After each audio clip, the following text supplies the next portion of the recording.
Welcome back to Hannity. We are keeping a close eye on the developing stories around the globe from Ukraine to Gaza. Joining me now with more reaction, the author of Counterfeit Lies.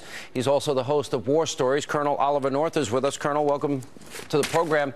You know, one of the things that's frustrating me is media coverage, especially as it relates to Israel.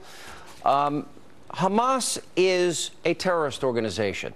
Hamas kidnapped... Recognized by almost everybody that way, yes. And their charter calls for the destruction of Israel and the killing of Jews, does it not? It does indeed. And they started this war by kidnapping 3 Israeli students and killing them and then firing a zillion rockets into Israel, right? Thousands, absolutely correct. Yes. So then why do we find ourselves where world opinion is not where it should be, what the Canadian Prime Minister has it, and that is unequivocal support, vociferous support for the Israelis? Why isn't it there? Why isn't the United States saying it and doing it? Because our president has reset our relationship with every country on the planet Earth. Think about it. There is not one country, I don't care what his spokesman says, there is not one country with which we have better relations today than we had 5.5 years ago. And what you're seeing with Israel, and you heard it very clearly from John Kerry today in that open mic accident, right? The open mic says exactly what he's thinking. We've got to stop the Jews from doing what they're doing to defend themselves. Because it is a pinpoint operation. All right, so every time the president says, themselves. And by the way, we're showing, you know, the sophisticated level of tunnels and the infrastructure and the millions and millions. They haven't been spent on the Palestinian people. They're spent on rockets, bombs, and building tunnels and infrastructure to kill the Israelis.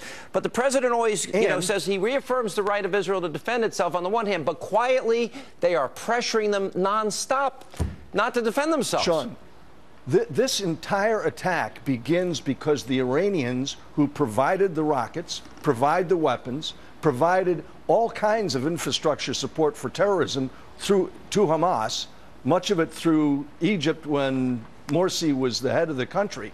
All of that is being done at the direction of Tehran.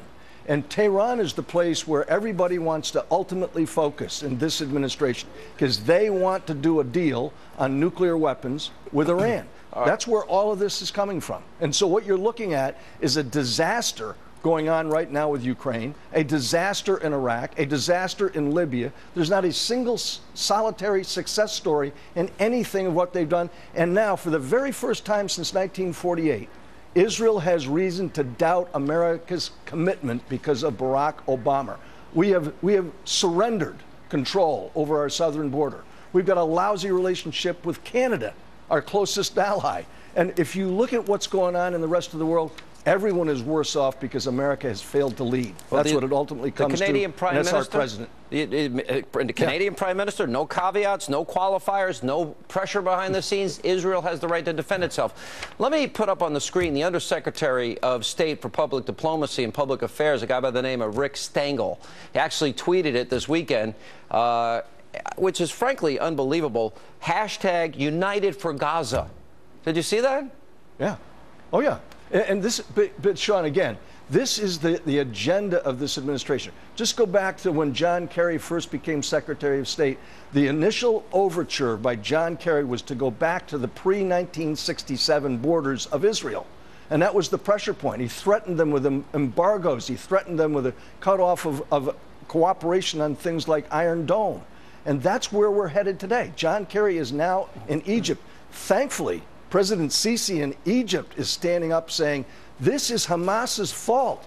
Hamas started this. And of course, it was all done, as I say, at the behest of the Ayatollahs in Tehran. There's 2 issues that are beyond explanation to me. Number one, we funded the Muslim Brotherhood of Mohammed Morsi with F-16s, with tanks, with billions of taxpayer dollars. Similarly, we're giving this coalition Hamas government American tax money when they have in their charter the destruction of Israel. And the only analogy, I thought that Ambassador Dermer was right on earlier today when he told me that during the bombing of Britain responded with bombs being dropped in London with carpet bombing of German cities. The Israelis are not doing that. They're trying to avoid civilian casualties. Yeah, exactly, and that's why I said it is a targeted operation. We can create some news right here tonight. We'll commit news, Sean. Okay. When I was in Israel last year, I was told by several very senior officials in the Israeli government that they wanted to stop the shipment of concrete, cement, into Gaza that was coming in, again, the request at the direction of Morsi. And shipments, entire shiploads of concrete. No new buildings were put up. All that concrete went underground into bunkers and now tunnels that go into Israel. The idea that Israel is going to subject itself to having its children kidnapped, and we've seen Hamas terrorists moving into Israel for that very purpose. They've got them on the bodies, handcuffs and anesthesia.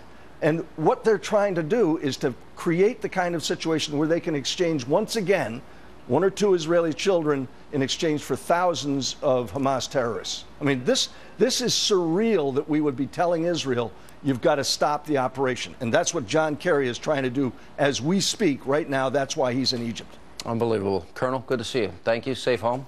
Good to be with you, Sean. All right.